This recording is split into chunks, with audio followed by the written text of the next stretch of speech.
अस्सलाम वालेकुम। औज़ु बिल्लाहि मिनश शैतानिर रजीम। बिस्मिल्लाहिर रहमानिर रहीम। कुल औज़ु बिरब्बिल फलक मिन शर्रि मा खलक व मिन शर्रि गासिकिन इज़ा वक़ब व मिन शर्रि नफ़्फ़ासाति फ़िल उक़द व मिन शर्रि हासिदिन इज़ा हसद। आज जिस चीज़ के ऊपर मैं बात करने जा रहा हूँ वो है ख़वातीन यानी कि लेडीज़।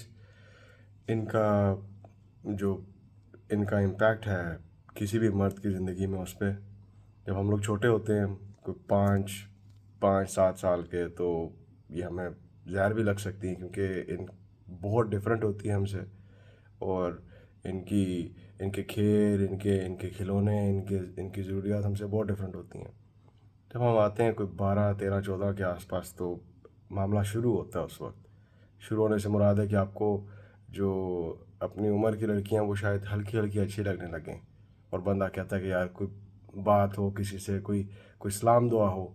ये इस उम्र में आके जब आप पहुंचते हैं तकरीबन 18, 20, 21 के आसपास, तो वो टाइम होता है जब सबको आग लगी होती है। वो जो मोहब्बत की पीक स्टेज होती है ना, वो ये होती है 18, 19, 20, 17 से लेके 22 तक लगा लो, कि जिसमें जी आप हैं, वो है, और ये दुनिया जल जाए कोई कोई मसला नहीं है।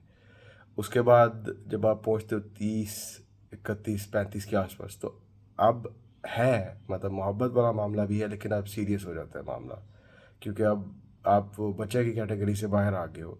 और मोस्ट प्रॉब्ली अगर आप मिल रहे हो तो आप हमेशा के लिए मिल रहे हो।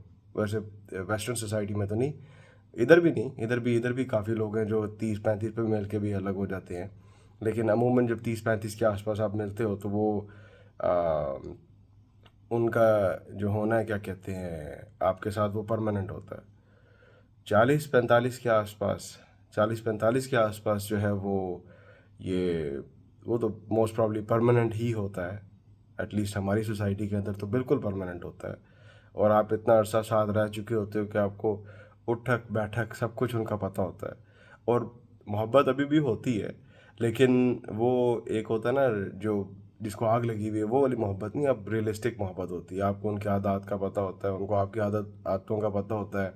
आपके बच्चे होते हैं इकट्ठे, तो मामला डिफरेंट हो गया होता है। फिर आगे जाके जो है वो फाइनल स्टेज आ जाती है जब आपको उनको छोड़ना पड़ता है। और ये वो स्टेज होती है जिसके लिए कोई रेडी नहीं होता, जिसके लिए आप जितना मर्जी मेंटली प्रिपेयर हो, जो आप हो नहीं सकते कभी भी, क्योंकि अब आपने ज़िंदगी साथ इकट्ठे गुजार ली होती है, और अब अलविदा कहना एक दूसरे को बड़ा मुश्किल होता है। लेकिन इसका मकसद यही है कि हम लोग रह नहीं सकते इनके बगैर, और अगर कोई रह सकता है तो सलूट है उसको।